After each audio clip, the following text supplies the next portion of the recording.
இவ்வலகை கற்பதன் மூலம் நவீன பாகுபாட்டு முறையினையும் பேரிராச்சியம் ஆக்கியாவைச் சார்ந்த அங்கிகளையும் அவற்றின் இயல்புகளையும் பேரிராச்சியம் பாக்டீரியாவைச் சார்ந்த அங்கிகளையும் அவற்றின் இயல்புகளையும் பேரிராச்சியம் யூக்கரியாவின் பிரிவுகளையும் நீங்கள் அறிந்து கொள்வீர்கள். 3 பேரிராச்சிய முறை பாகுபாடு. நவீன பாகுபாட்டில் 3 பேரிராச்சியங்களை உள்ளடக்கிய பாகுபாட்டு முறைமை அடக்கப்பட்டுள்ளது. அவை யாவன: பேரிராச்சியம் ஆக்கியா, பேரிராச்சியம் பாக்டீரியா, பேரிராச்சியம் யூக்கரியா. படத்தில் பேரிராச்சியம் ஆக்கியா, பேரிராச்சியம் பாக்டீரியா, பேரிராச்சியம் யூக்கரியா ஆகிய பிரிவுகளையும் அவற்றின் கிளை பிரிவுகளையும் அவதானிக்கிறீர்கள். பேரிராச்சியம் ஆக்கியாவும் பேரிராச்சியம் பாக்டீரியாவும் சேர்ந்து புரோகரியோட்டா என்ற பிரிவு அடக்கப்படுகின்றது. பேரிராச்சியம் யூக்கரியா யூக்கரியோட்ஸ் என்ற பிரிவில் அடக்கப்படுகின்றது. பேரிராச்சியம் ஆக்கியா, டொமைன் ஆக்கியா. இவ் அங்கிகளில் திட்டமான முதிர்வு வழி கரு காணப்படுவதில்லை.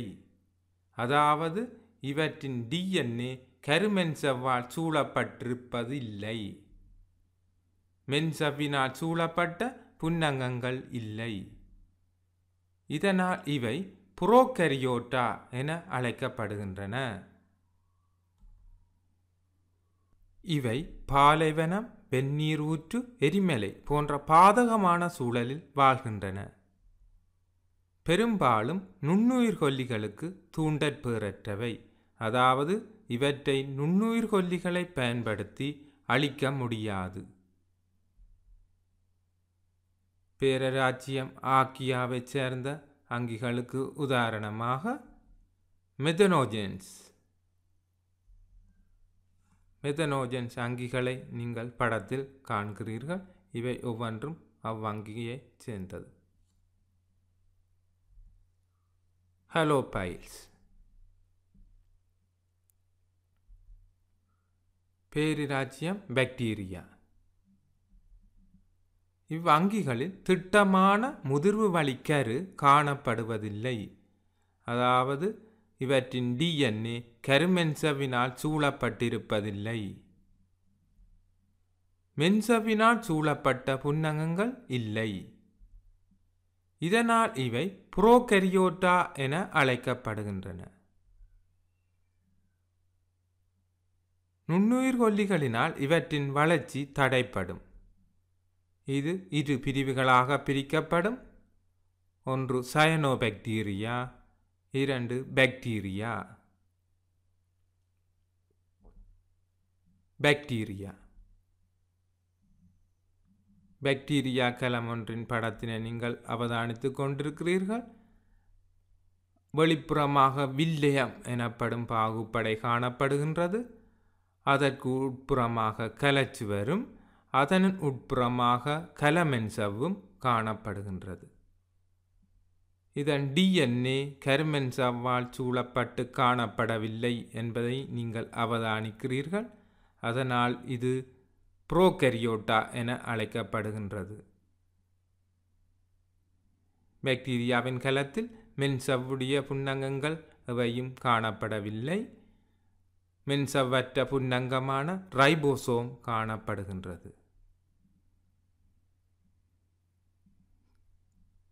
பாக்டீரியாவின் DNAக்கு மேலதிகமாக சிறிய வட்ட வடிவான DNA ஒன்றும் காணப்படுகின்றது. இது பிளாஸ்மிட் என அழைக்கப்படுகின்றது. பாக்டீரியாவின் சவுக்கு முளையனையும் நீங்கள் காண்கிறீர்கள். இது பாக்டீரியாவின் இடப்பெயர்ச்சிக்கு உதவுகின்றது.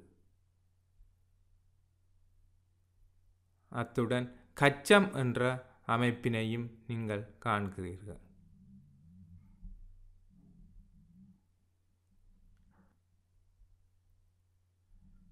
பாக்டீரியாவின் புற தோற்றத்தினை அவதானிக்கிறீர்கள். கோல் வடிவான பாக்டீரியாக்கள் காணப்படுகின்றன. பாக்டீரியாக்கள் தனிக்கலத்தால் ஆனவை, பெரும்பாலும் நுணுக்கு காட்டிக்கு உரியவை.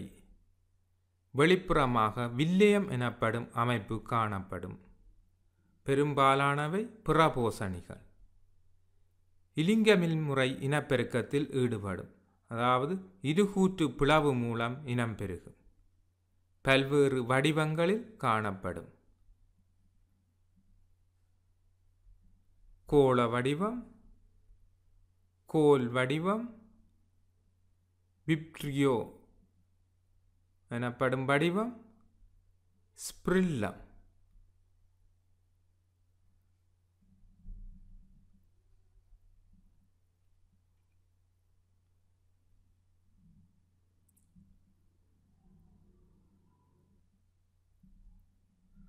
அடுத்து நாம் சயனோபாக்டீரியா என்ற பிரிவினை நோக்குகின்றோம்.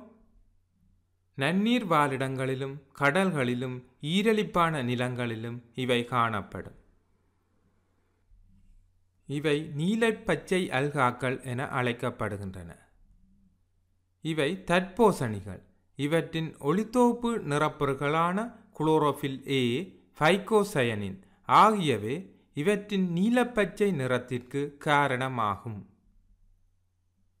இவையும் புரோகரியோட்டா பிரிவை சார்ந்தவை.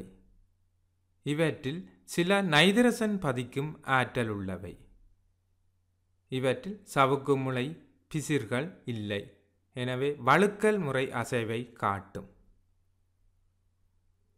நீலப்பச்சை அல்காக்கள் அல்லது சயனோபாக்டீரியாக்களுக்கு உதாரணமாக லிங்பியா.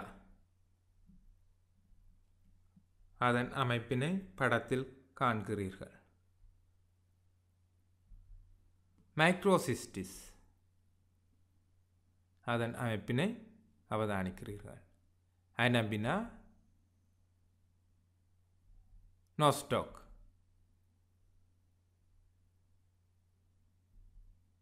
பாக்டீரியாக்கள் மனிதனுக்கு முக்கியத்துவமாக அமையும் சந்தர்ப்பங்கள். நோய்களை ஏற்படுத்துகின்றன.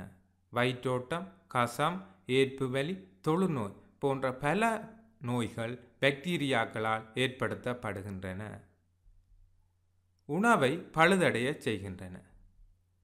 தயிர், யோகர்ட், பாற்கட்டி போன்றவற்றின் உற்பத்தியில் பயன்படுத்தப்படுகின்றன.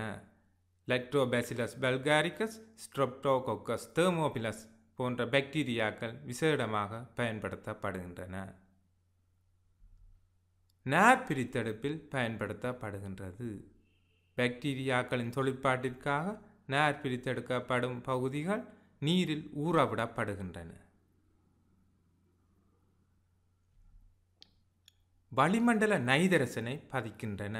அசிட்டோபாக்டர், ரைசோபியம், நைட்ரோபாக்டர், நைட்ரோசோமோனஸ் போன்றவை இவ்வாறான நைதரசனை பதிக்கும் தொழிற்பாட்டில் ஈடுபடுகின்றன. ரைசோபியம் பாக்டீரியா அவரை குடும்ப தாவரத்தில் ஒன்றிய வாழ்க்கையை மேற்கொள்வதன் மூலம் வளிமண்டல நைதரசனை பதிக்கின்றது. அதனால் ஏற்பட்ட வேர் முடிச்சுக்களை படத்தில் நீங்கள் அவதானிக்கிறீர்கள். இறந்த சேதன உடல்களை பிரிகையடைய செய்கின்றன. பொழிப்பு பேரிராச்சியம் 3ஆக வகைப்படுத்தப்படுகின்றது. பேரிராச்சியம் ஆர்க்கியா, பேரிராச்சியம் பாக்டீரியா, பேரிராச்சியம் யூகரியா. பேரிராச்சியம் பாக்டீரியாவானது இரு பிரிவுகளாக பிரிக்கப்படுகின்றது. Bacteria, cyanobacteria.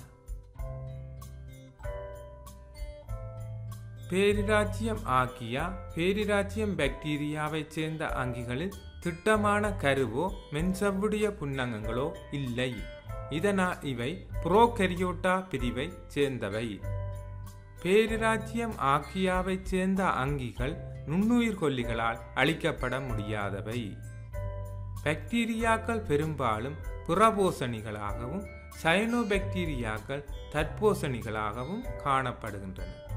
பாக்டீரியாக்களில் கோலம், கோலுரு, ஸ்பிரில்லம், விப்ரியோ என்றவாறு பல வடிவங்கள் காணப்படுகின்றன.